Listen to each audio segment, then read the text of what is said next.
என் பெயர் பூஜா. நான் 8ஆம் வகுப்பு வரை அரசு பள்ளியில் படித்தேன். அதற்கு பிறகு அப்பா என் மேல் படிப்பை நிறுத்திவிட்டார். நான் என் அப்பாவுடன் தனியாக வசித்து வந்தேன். என் அப்பா ஒரு நாள் சம்பாதித்தால் அதை அடுத்த நாள் மது கடையில் செலவழித்து விடுவார். என் அப்பா என்னை ஒரு பெரிய முதலாளியிடம் அழைத்துச் சென்று சுத்தம் செய்யும் வேலையை வாங்கி தந்தார். என் 55 வயது முதலாளி தன் வயதை விட மிகவும் இளமையாக தெரிந்தார். அவர் வீட்டில் அவரை தவிர வேறு யாரும் இல்லை. என் அப்பா தினமும் என்னை முதலாளியின் வீட்டில் விடுவார், பின்னர் அழைத்துச் செல்வார். இன்று மாலை அப்பா என்னை அழைத்துச் செல்ல வரவில்லை. நான் நீண்ட நேரம் அப்பாவுக்காக காத்திருந்தேன். நான் வாசலில் நின்று கொண்டிருப்பதை கண்ட முதலாளி என் அருகில் வந்து, "ஓ அப்பா இன்று உன்னை அழைத்துச் செல்ல வரமாட்டார் என்று நினைக்கிறேன். அதனால் அவருக்காக காத்திருப்பதற்கு பதிலாக வீட்டுக்குள் வா" என்றார். முதலாளி சொன்னபடி நான் அவருடைய வீட்டுக்குள்ளே சென்றேன். என் முதலாளி இப்போது சாப்பிடும் நேரம் ஆகிவிட்டது, அதனால் "வா, என்னுடன் நீயும் சாப்பிடு" என்றார். நான் முதலாளியுடன் சாப்பிட அமர்ந்தேன். சாப்பிட்ட பிறகு இரவு அவர் என்னை தன் அறையிலேயே தூங்கச் சொன்னார். ஆனால் நான் அங்கே படுத்ததற்கு பதிலாக ஹாலில் தூங்கிவிட்டேன். அடுத்த நாள் காலை முதலாளியிடம், "முதலாளி, என் அப்பாவிற்கு ஃபோன் செய்து வரச் சொல்லுங்க" என்றேன். அவர் உடனே என் முன்னிலேயே ஃபோன் செய்தார். ஆனால் அப்பா ஃபோனை எடுக்கவில்லை. ஒரு தந்தை எப்படி இவ்வளவு பொறுப்பற்றவராக இருக்க முடியும்? தன் இளம் மகளை 55 வயதுடைய ஒரு நபருடன் தன் வீட்டில் தனியாக எப்படி விட்டுச் சென்றார்? மாலையில் முதலாளியிடம் கெஞ்சி தன்னை வீட்டிற்கு அழைத்துச் செல்ல சொன்னேன். வீட்டிற்கு வந்து பார்த்தால் எங்கள் வீட்டில் பூட்டு போட்டுப்பட்டிருந்தது. அப்பா எங்கே போனார் என்று எனக்கு தெரியவில்லை. அதனால் விருப்பம் இல்லாமலேயே மீண்டும் முதலாளியின் வீட்டிற்கு வரவேண்டி இருந்தது. கண்ணிமைக்கும் நேரத்தில் 10 நாட்கள் கடந்துவிட்டன. ஆனால் அப்பா என்னை அழைத்துச் செல்ல வரவில்லை. ஒரு நாள் முதலாளி என்னை சந்தைக்கு அழைத்துச் சென்றார். அவர் எனக்காக நிறைய உடைகளை வாங்கி தந்தார். சந்தையிலிருந்து வீட்டிற்கு வந்த முதலாளி, "இன்று நாம் வாங்கிய உடைகள் எதற்காக தெரியுமா? நீ நாளை முதல் பள்ளிக்கு செல்ல வேண்டும்" என்றார். முதலாளி எனக்கு ஒரு பெரிய உதவி செய்ததாக நான் உணர்ந்தேன். நான் படிக்க விரும்பினேன். ஆனால் பணம் இல்லாததால் படிக்க முடியவில்லை. 2ஆம் நாளிலிருந்து நான் தினமும் பள்ளிக்கு செல்ல ஆரம்பித்தேன். முதலாளி என்னை நகரத்தில் உள்ள ஒரு தனியார் பள்ளியில் சேர்த்திருந்தார். நான் பள்ளிக்கு செல்ல ஆரம்பித்ததிலிருந்து முதலாளி வீட்டில் மற்றொரு வேலைக்காரனை வைத்திருந்தார். அவன் வீட்டின் அனைத்து வேலைகளையும் செய்து அங்கேயே தங்கியிருந்தான். இந்த மகிழ்ச்சியான வாழ்க்கையை பற்றி நான் கனவிலும் கூட நினைத்ததில்லை. ஆனால் என் முதலாளி எனக்காக இதையெல்லாம் ஏன் செய்கிறார் என்று நான் ஒருபோதும் யோசித்ததே இல்லை. இதன் பின்னணியில் உள்ள ரகசியம் விரைவில் எனக்கு தெரிய வர இருந்தது. அதை பற்றி எனக்கு கொஞ்சமும் பயிற்சி இல்லை. கண்ணிமைக்கும் நேரத்தில் 6 மாதங்கள் கடந்துவிட்டன. இப்போது நான் இன்னும் அழகாகவும் இளமையாகவும் தெரிந்தேன். வீட்டு வேலைக்காரன் தினமும் இரவு தூங்குவதற்கு முன் எனக்கு பாதாம் பால் கொண்டு வருவான். இதெல்லாம் என் முதலாளியின் உத்தரவின் பேரிலேயே நடந்து கொண்டு இருந்தது. காலையில் நான் என் முதலாளியுடன் ஜிம்மில் உடற்பயிற்சி செய்தேன். ஒரு நாள் ஜிம்மில் உடற்பயிற்சி செய்யும்போது முதலாளி என்னிடம், "இன்று நான் உனக்கு ஒரு புதிய வகையான பயிற்சியை கற்றுக் கொடுப்பேன்" என்றார். முதலாளி எனக்கு அந்த வகையான பயிற்சியை கற்றுக் கொடுக்க தொடங்கினார். அப்போது வீட்டு வேலைக்காரன் ராஜு அங்கே வந்தான். ஜிம் கயிற்றை இழுக்கும்போது முதலாளி எனக்கு உதவி செய்து கொண்டிருந்தார். அதை பார்த்து ராஜு தன் முகத்தை திருப்பிக் கொண்டான். பிறகு முதலாளியை சந்திக்க வெளியே ஒரு விருந்தாளி வந்திருக்கிறார் என்று சொன்னான். பிறகு முதலாளி பயிற்சியை நிறுத்திவிட்டு ராஜுவிடம், "இன்று முதல் நீ உள்ளே வரும்போதெல்லாம் கதவை தட்ட மறக்காதே" என்றார். ஒருவேளை ராஜு இப்படி உள்ளே வந்தது முதலாளிக்கு பிடிக்கவில்லை போலிருக்கிறது. முதலாளி வெளியே சென்ற பிறகு ராஜு என்னை வித்தியாசமான கண்ணோட்டத்தில் பார்க்க ஆரம்பித்தான். ஆனால் நான் அதை புறக்கணித்துவிட்டு என் அறைக்கு சென்று விட்டேன். சிறிது நேரம் கழித்து நான் பள்ளிக்கு கிளம்பினேன். மாலையில் நான் நேரத்திற்கு வீட்டிற்கு வந்துவிட்டேன். நான் அந்த வீட்டில் தனியாக இருந்த பெண். முதலாளி எனக்கு ஒரு அழகான ஆடையை கொண்டு வந்திருந்தார். அவர் இந்த ஆடையை அணிந்து தயாராகு, இன்று நாம் வெளியே ஒரு பார்ட்டிக்கு செல்ல வேண்டும் என்று சொன்னார். நான் அந்த ஆடையை அணிந்து தயாரானேன். நான் தயாராகி வெளியே வந்தபோது முதலாளி என்னை ஒரு வித்தியாசமான கண்ணோட்டத்தில் பார்த்தார். அவர் முகத்தில் இருந்த புன்னகை அவர் மனதில் என்ன ஓடுகிறது என்பதை தெளிவாக காட்டியது. என் முதலாளி கோட் சூட் அணிந்திருந்தார். இந்த வயதிலும் அவர் இளமையாகத்தான் தெரிந்தார். ஆனால் இன்று அவர் முகத்தில் ஒரு சிறப்பு பொலிவு இருந்தது. இருவரும் கையை பிடித்துக்கொண்டு விருந்துக்கு கிளம்பினோம். விருந்தில் அவர் என்னை தன் நண்பர்களுக்கு அறிமுகப்படுத்தினார். முதலாளி தன் நண்பர்களுடன் நின்று பேசிக் கொண்டிருந்தார். சிறிது நேரம் கழித்து என் முதலாளியின் ஒரு நண்பர் என்னுடைய அருகில் வந்து என்னை பார்க்க ஆரம்பித்தார். பிறகு என்னிடம், "உன் முதலாளிக்கு நிறைய புத்தி இருக்கிறது. உன்னை போன்ற ஒரு பெண் ஆயிரக்கணக்கான ரூபாய்களை செலவழித்தாலும் வெளியே கிடைக்க மாட்டாள் என்று சொன்னார். என் முதலாளியின் நண்பரின் இந்த வார்த்தைகளை கேட்டு எனக்கு அந்த நபர் மீது கோபம் வந்தது. நான் அவரிடம் உன் வாயை மூடு என்றேன். பிறகு அந்த நபர் என் பேச்சை கண்டு கோபப்படாமல் எனக்கு ஜூஸ் கொடுக்க தொடங்கினார். நான் ஜூஸ் வாங்க மறுத்துவிட்டேன். ஆனால் அவர் மன்னிக்கவும் என்று சொல்லி மீண்டும் ஜூஸ் கொடுத்தார். பிறகு நான் அந்த ஜூஸ் குடிக்க ஆரம்பித்தேன். ஜூஸ் குடித்த பிறகு எனக்கு மிகவும் மயக்கம் வந்தது. அங்கேயே மேஜை மீது தலையை வைத்து தூங்கிவிட்டேன். அடுத்த நாள் காலை எழுந்தபோது என் முதலாளியின் அறையில் என்னை பார்த்தேன். நான் எழுந்து படுக்கையில் உட்கார்ந்தேன். பிறகு ராஜு அறைக்கு காலை உணவு கொண்டு வந்தான். இது இதற்கு முன் நடந்ததே இல்லை. அவன் இன்னும் என்னை சந்தேகத்துடன் பார்த்து கொண்டிருந்தான். நான் அவனிடம் பேச போகும்போது முதலாளி வந்து விட்டார். அவர் என்னிடம் பூஜா நீ நலமா என்று கேட்டார். அப்போது நான் அவரிடம் என் தலை மிகவும் கனமாக இருக்கிறது என்று சொன்னேன். அதற்கு முதலாளி சொன்னார், நேற்று இரவு பார்ட்டியில் ஜூஸுக்கு பதிலாக தவறுதலாக ட்ரிங்க் எடுத்து விட்டாய், அதனால்தான் உன் தலை கனமாக இருக்கிறது.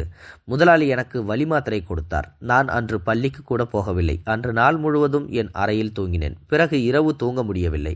ஏனென்றால் நான் நாள் முழுவதும் தூங்கியிருந்தேன். இருப்பினும் இரவு அறையில் விளக்கை அணைத்துவிட்டு படுத்திருந்தேன். சிறிது நேரம் கழித்து திடீரென்று என் அறைக்குள் யாரோ நுழைவதை உணர்ந்தேன். மெதுவாக என் கண்களை திறந்தபோது முதலாளி எதிரில் வருவதை பார்த்தேன். நான் அறையில் விழித்திருப்பதைக் கண்டு அவர் மீண்டும் அறையிலிருந்து வெளியே சென்று விட்டார். அவர் ஏன் அப்படி செய்தார் என்று எனக்கு புரியவில்லை. நான் அவ்வப்போது என் அப்பாவை பற்றி அவரிடம் கேட்டுக்கொண்டே இருப்பேன். ஆனால் முதலாளி எப்போதும் நான் அவரை தேடிக்கொண்டுதான் இருக்கிறேன் என்றே சொல்வார். இன்று இரவும் நான் முதலாளியை என் அறைக்குள் வருவதை பார்த்தேன். அவர் ஏன் ஒவ்வொரு இரவும் என்னுடைய அறைக்கு வருகிறார் என்று எனக்கு புரியவில்லை. அடுத்த நாள் நான் காலை உணவுக்காக அமர்ந்திருந்த போது ராஜுவும் நானும் மட்டுமே வீட்டில் இருந்தோம்.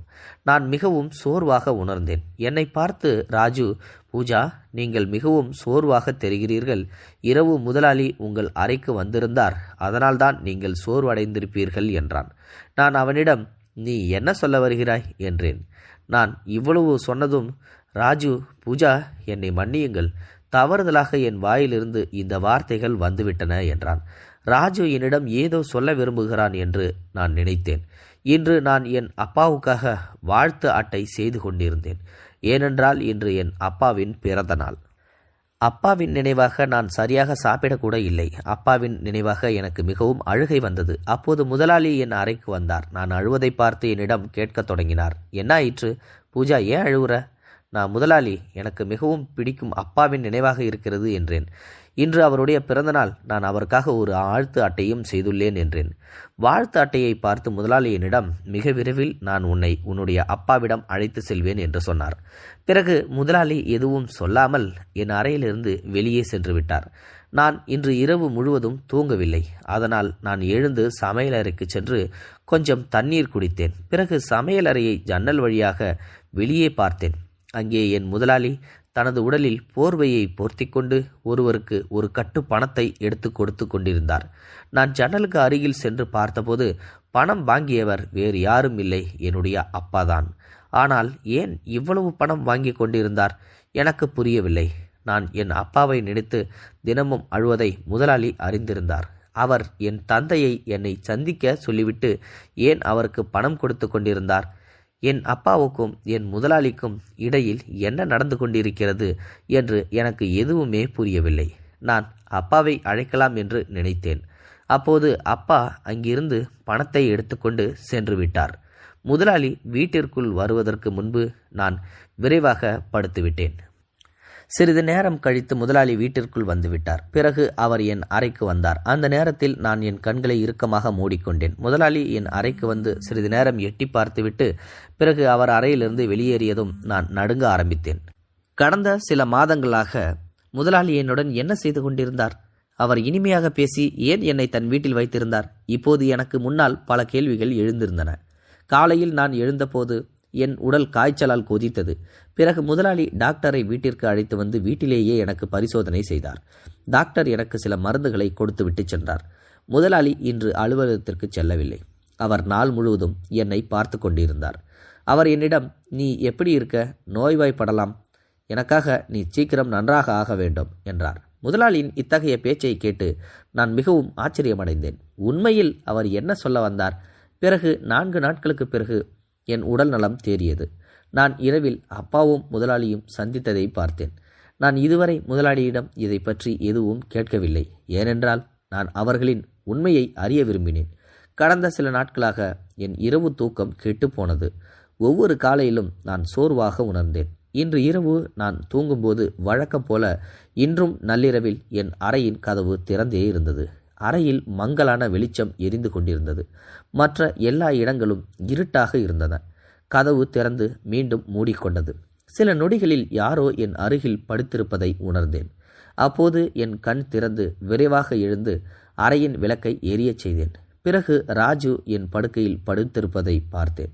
கோபத்துடன் அவனிடம், நீ என்னுடன் என்ன செய்து கொண்டிருந்தாய் என்று கேட்டேன்.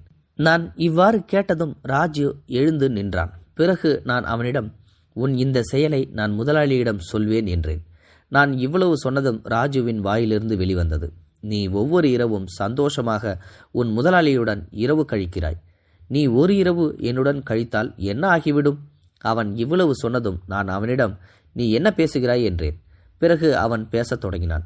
நான் தினமும் இரவு பார்க்கிறேன். முதலாளி நள்ளிரவில் உன்னுடைய அறைக்கு வந்து நேரம் செலவழித்து விட்டு செல்கிறார். எனக்கு எல்லாம் புரிகிறது. நீயும் முதலாளியின் வேலைக்காரிதான் என்றும் ஒரு வேலைக்காரி மீது இப்படி யாரும் கருணை காட்ட மாட்டார்கள் என்றும் எனக்கு தெரியும். உன் அழகை முதலாளி பயன்படுத்திக் கொண்டிருக்கிறார். நீ அந்த கிழவனுக்கு ஒரு நல்ல மனதை மகிழ்விக்கும் பொம்மை. அவன் வார்த்தைகள் மீது அவனுக்கு எந்த கட்டுப்பாடும் இல்லை. நான் ராஜுவின் காதுக்கு கீழே ஒரு பலத்த அறை விட்டு அவனை என் அறையிலிருந்து வெளியே தள்ளினேன். ராஜுவின் பேச்சிலிருந்து முதலாளியின் உணர்வுகள் எனக்கு புரிய தொடங்கின. இப்போது முதலாளியை நெருங்குவதற்கான நேரம் வந்துவிட்டது. திரைக்கு பின்னால் நடந்து கொண்டிருந்தது இப்போது நேரடியாக நடக்க வேண்டும். அடுத்த இரவு நான் முதலாளியின் அறைக்கு சென்றேன். அவருடைய அறையில் எல்லா இடமும் இருட்டாகவே இருந்தது. நான் மெதுவாக முதலாளியை நெருங்கினேன். நான் அவருடைய கையை பிடித்தேன். அப்போது முதலாளி தன் அறையின் விளக்கை எரியச் செய்தார். முதலாளி என்னை பார்த்து, நீ என்ன செய்து கொண்டிருக்கிறாய் பூஜா? நீ சுயநினைவில் இருக்கிறாயா? நீ இங்கு தவறு செய்கிறாய் என்றார். அப்போது நான் முதலாளியிடம், நான் தவறு செய்கிறேன் என்றால் அந்த இரவு இருளில் மறைந்து என் தந்தைக்கு பணம் கொடுப்பதும் இரவில் என் அறைக்கு வந்து அருகில் உட்கார்ந்து என்னை பார்ப்பதும் என்ன? என்னை போன்ற ஒரு வேலைக்காருக்கு நீங்கள் ஏன் இவ்வளவு முக்கியத்துவம் கொடுக்கிறீர்கள்? இது எப்படி செய்ய முடியும்? இவ்வளவு பெரிய உதவி நீங்கள் மனதில் ஏதேனும் எதிர்பார்ப்பு இல்லாமல் இவை அனைத்தையும் செய்ய முடியாது என்றேன். பின்னர் தயவு செய்து என் அப்பாவை என்னிடம் சந்திக்க வையுங்கள் என்றேன். நான் இவ்வளவு சொன்னதும் முதலாளி, உன் அப்பாவுக்காக இந்த நிலைக்கு நீ செல்வது சரியில்லை என்றார். பிறகு முதலாளி, உன் தந்தை சூதாட்டத்தில் உன் வீட்டை இழந்தார். அதனால் அவர் உன்னுடன் சூதாடப் போகிறார். அப்போது அவர் உன்னை பணத்திற்காக தன் குடிபோதையில் இருந்த நண்பர்களுக்கு விற்று கொண்டிருந்தார். ஆனால் எனக்கு உண்மை தெரிந்ததும் நான் உன் தந்தைக்கு அவர் கேட்ட அளவுக்கு செல்வம் கொடுத்தேன். நான் உன்னை என் மகளாகத்தான் ஏற்றுக்கொண்டேன். உன் அப்பாவின் மீது உனக்கு இவ்வளவு அன்பு இருப்பதைக் கண்டு நான் உனக்கு அவருடைய உண்மையை சொல்ல விரும்பவில்லை. எந்த ஒரு பெண்ணின் இதயத்திலும் தன் தந்தையின் மீது வெறுப்பை நான் உருவாக்க விரும்பவில்லை. நான் என் மகளையும் மனைவியையும் ஒரு விபத்தில் இழந்துவிட்டேன். கடவுள் எனக்கு நிறைய செல்வம் கொடுத்திருக்கிறார். ஆனால் அந்த சொத்துக்கு வாரிசு இல்லை. நீ வந்ததிலிருந்து இந்த வீட்டில் குழந்தை இல்லாத குறை நீங்கியது. நீ எந்த கெட்ட கைகளிலும் சிக்கக்கூடாது என்று நான் விரும்பினேன். அதனால்தான் நான் உனக்கு தெரியாமல் உன் தந்தையிடமிருந்து உன்னை தத்தெடுத்தேன். இப்போது நான் உனக்கு முழு உண்மையையும் சொல்லிவிட்டேன். இப்போது நீ என்ன முடிவு செய்தாலும் நான் ஒப்புக்கொள்வேன். பிறகு நான் அவரை முதலாளி என்பதற்கு பதிலாக அப்பா என்று அழைத்தேன். என் வாயிலிருந்து அப்பா என்ற வார்த்தையை கேட்டு அவருடைய கண்களில் ஆனந்த கண்ணீர் வந்தது. நான் அப்பாவிடம் ராஜுவின் செயலை பற்றி சொன்னபோது அவர் உடனடியாக ராஜுவை வேலையிலிருந்து நீக்கிவிட்டார். மேலும் அவருக்கும் ராஜு மீது நீண்ட காலமாக சந்தேகம் இருந்ததாகவும் என்னிடம் சொன்னார். அதனால்தான் அவர் இரவில் என் அறையை சோதிக்க வருவார். ஒரு தந்தையின் கடமை குழந்தைகளை பெற்றெடுப்பது மட்டுமல்ல, குழந்தைக்கு நல்ல கல்வி அளித்து நல்ல முறையில் வளர்க்கவும் வேண்டும். நண்பர்களே, இந்த கதை உங்களுக்கு பிடிச்சிருந்ததுன்னா மறக்காம கமெண்ட் பாக்ஸில் சொல்லுங்கள். தேங்க்ஸ் ஃபார் வாட்சிங். இது போன்ற செய்திகளை உடனுக்குடன் நீங்கள் தெரிந்து கொள்ள மறக்காமல் எங்களுடைய சேனலை சப்ஸ்கிரைப் செய்யவும், கூடவே பக்கத்தில் வரும் பெல் ஐக்கானையும் கிளிக் செய்யவும்.